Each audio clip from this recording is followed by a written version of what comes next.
बिस्मिल्लाहिर्रहमानिर्रहीम। Class first year मज़मून इस्लामियात लेक्चर नंबर 3 तीसरा तौहीद का टॉपिक हमारा चल रहा है।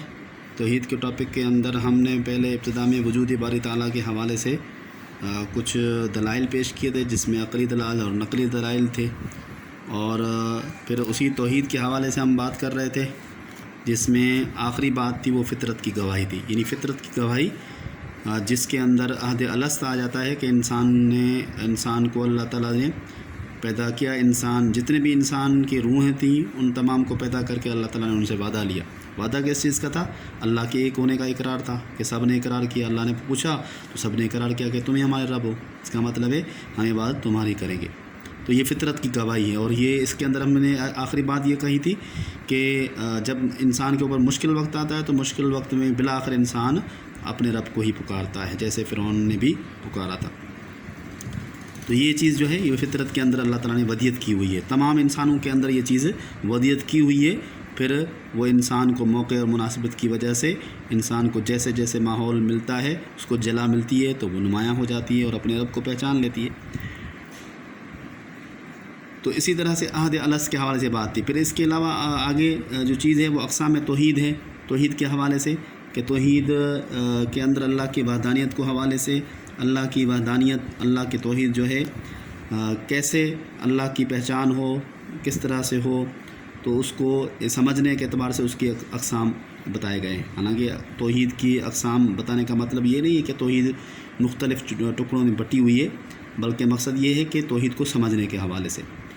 तो एक किस्म है तौहीद की तौहीद फ़ी ज़ात, यानी अल्लाह अपनी ज़ात में यकता है, अपनी ज़ात में तन्हा है, वो अकेला है। वो अकेला ही इस कायनात को पैदा करने वाला है, वो अकेला ही इस दुनिया को चलाने वाला है, और इस दुनिया के अंदर जितनी भी चीज़ें हैं उनको कंट्रोल करने वाला वही एक ही है, और उसी एक की ही इबादत करनी है। तो जगह जगह पे कुरान मजीद के अंदर यही बात की गई है, व इलाहुकुम इलाहुन वाहिद, तुम्हारा माबूद एक ही है, तुम उसी के क़ुलू ला इलाहा इल्लल्लाह, कि अल्लाह के सिवा कोई माबूद नहीं है, तुम उसी को इबादत करो। तो जितने भी अम्बिया इकराम हैं उन्होंने भी इसी चीज़ की दावत दी कि एक अल्लाह की इबादत करो, एक अल्लाह को मानो। तो ये क्या है? तौहीद फ़ी ज़ात है कि अल्लाह अपनी ज़ात में यकता है, तन्हा है, वो अकेला है। कुल हुवल्लाहु अहद, अल्लाह की ज़ात अकेली है, तन्हा है, यकता है, वो उसके साथ कोई साथी नहीं है। दूसरी किस्म है तौहीद फ़ी सिफ़ात, उसकी सिफ़ात। अब अल्लाह की ज़ात अकेली है तो वो कैसी ज़ात है, उसकी क्या सिफ़ात हैं, वो किन खूबियों का मालिक है, ये है। इसीलिए कुरान मजीद के अंदर आप देखें कहा गया कि वलिल्लाहिल अस्माउल हुस्ना, कि अल्लाह के लिए बहुत सारे सिफ़ाती नाम हैं, तो उनको फ़दऊहु बिहा, उनको उन सिफ़ाती नाम से पुकारो। इसका मतलब है कि अल्लाह ताला समी है, सुनने वाला है, अल्लाह ताला बसीर है, देखने वाला है, अल्लाह ताला रहीम है, रहम करने वाला है। तो ये अल्लाह की सिफ़ात हैं। तो ये सिफ़ात भी सिर्फ़ अल्लाह के साथ ख़ास हैं। अल्लाह ताला जिस तरह अपनी ज़ात में यकता है उसी तरह से अपनी सिफ़ात में भी यकता है। उन सिफ़ात, वो सिफ़ात किसी दूसरे में नहीं है। जैसे अल्लाह के अंदर हैं वैसी सिफ़ात वो दूसरी किसी हस्ती में नहीं है, कि दूसरा भी कोई सुनने वाला हो, दूसरा भी कोई हो खालिक पैदा करने वाला हो, दूसरा भी इंसान को मारने वाला हो। तो ये सिफ़त अल्लाह के साथ ख़ास है, किसी दूसरे के अंदर नहीं। तो तौहीद फ़ी सिफ़ात है कि वो सिफ़ात भी सिर्फ़ अल्लाह के साथ ख़ास है। तो अपने ज़ात और सिफ़ात दोनों में अल्लाह की ज़ात यकता है, वो तन्हा है, जिसका ज़िक्र खुद उसी सूरह इख़लास के अंदर भी आता है, क़ुल हुवल्लाहु अहद अल्लाहु समद, अल्लाह बेनियाज़ है, वो अकेला है, वो तन्हा है, वो यकता है। और तीसरी किस्म है तौहीद फ़िल इबादा, कि जिस तरह वो अकेला है, तन्हा, यकता है, तो इबादत भी उसी की करनी चाहिए, बंदगी उसी की करनी चाहिए। ऐसा नहीं है कि अल्लाह की ज़ात को छोड़कर बंदगी किसी और की करें। तो इबादत व बंदगी के तौहीद फ़िल इबादत का मतलब यही है कि सिर्फ़ हम अल्लाह की ही इबादत करें, किसी और की बात, किसी के आगे और न झुकें, किसी और से ना मांगें, किसी और की परस्तिश न करें। तो हम सिर्फ़ अल्लाह के आगे झुकें और किसी के आगे न झुकें। ये है तौहीद फ़िल इबादत। तो ये सारी तौहीद की अहमियत ज़ाहिर हो रही है, तौहीद की अहमियत का इज़हार हो रहा है। और सबसे बड़ी तौहीद की अहमियत की बड़ी दलील सूरह इख़लास है, जिसका ज़िक्र हम बार बार करते हैं। कुल हुवल्लाहु अहद, अल्लाह एक है, अल्लाहु समद, अल्लाह बेनियाज़ है, लम यलिद व लम यूलद, ना वो किसी से पैदा हुआ ना उससे कोई पैदा हुआ, ولم یکن لہ کفوا احد، اور نہ ہی کوئی اس کا برابر ہے، ہمسر ہے۔ تو یہ کیا ہے؟ یہ اللہ کی تو اس توحید کی سب سے بڑی دلیل سورہ اخلاص کے اندر، اور اس کے علاوہ جتنی بھی ہم نے آیات پہلے دیکھی وہ بھی توحید کی کو ظاہر کرتی ہیں، اہمیت کو، مگر عام طور پہ سب خلاصہ یوں سمجھ لیں کہ اخلاص، سورہ اخلاص کے اندر، سورہ اخلاص کو توحید کا خلاصہ کہا جاتا ہے۔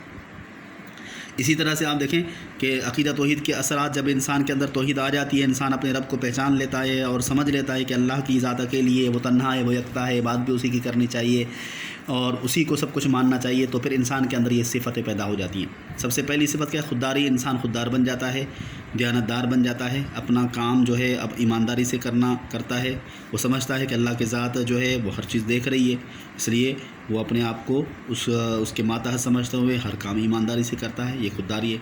دوسرا عجز و انکساری ہے، عاجزی و انکساری، اپنے آپ کو کمتر سمجھتا ہے، اپنے آپ کو کم سمجھتا ہے۔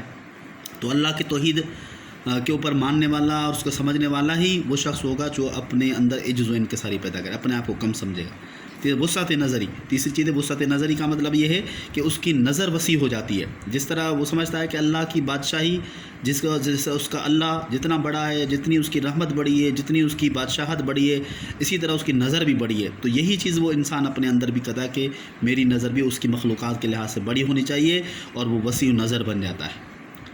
چوتھی چیز استقامت و بہادری، کہ اس کے اندر استقامت پیدا ہو جاتی ہے، بہادری آ جاتی ہے، وہ ثابت قدم ہو جاتا ہے اور بہادر بن جاتا ہے، کسی عام چیز سے وہ ڈرتا نہیں ہے، صرف اللہ کا ڈر اس کے اندر ہوتا ہے اور ڈٹ جاتا ہے۔ اور پانچویں چیز ہے رجایت و اطمینان قلب، کہ وہ انسان کبھی بھی مایوس نہیں ہوتا ہے، ہمیشہ اپنے دل کو مطمئن رکھتا ہے، کہ اس کو سمجھتا ہے کہ اللہ کی ذات جو ہے اس سے نا امید ہونا یہ اللہ کی وحدانیت کا انکار ہے۔ تو اس وجہ سے وہ ہمیشہ اللہ سے جڑ جاتا ہے، اس سے امید رکھتا ہے، اور اسی کی امید رکھتے ہوئے اس مطمئن ہوتا ہے۔ اور چھٹی چیز ہے پرہیزگاری، کہ وہ ہمیشہ پرہیزگار بن جاتا ہے، گناہوں سے دور رہتا ہے، اپنے رب کے نیک کاموں کی طرف رغبت رکھتا ہے، اچھے کاموں کی طرف مائل ہوتا ہے، اور اسی طرح سے توکل رکھتا ہے، یعنی اللہ پہ بھروسہ کرتا ہے کہ اللہ کی ذات پہ بھروسہ کرنا ہے اور کسی پہ بھروسہ نہیں کرنا ہے۔ تو انسان یہ ساری چیزیں کیا ہے؟ اللہ کی توحید کا ذکر ہو رہا ہے، اللہ کی توحید کے اثرات اس کی زندگی پر نمایاں ہو جاتے ہیں۔ اس کے علاوہ بھی بہت ساری ایسی چیزیں ہو جاتی ہیں جو انسان کی زندگی سے اثر انداز ہوتی ہیں اور نمایاں ہو جاتی ہیں۔ تو توحید پہ اوپر نظر رکھنے والا، توحید کو ماننے والا، ان کے اندر انسان کے اندر یہ خوبیاں پیدا ہو جاتی ہیں، اور اس کی نظر جو ہے وسیع ہو جاتی ہے، اور وہ ہمیشہ اپنے رب پر ہی توکل و بھروسہ کرتا ہے۔ تو یہ جو ہے امید ہے آپ کو سمجھ آ گیا ہوگا توحید کے حوالے سے، اس کے اثرات کے حوالے سے۔ اگر کچھ انسان کچھ سمجھ میں نہ آتا ہو، نہ آ گیا ہو، تو وہ آپ اس کو ریپیٹ کر سکتے ہیں۔ شکریہ۔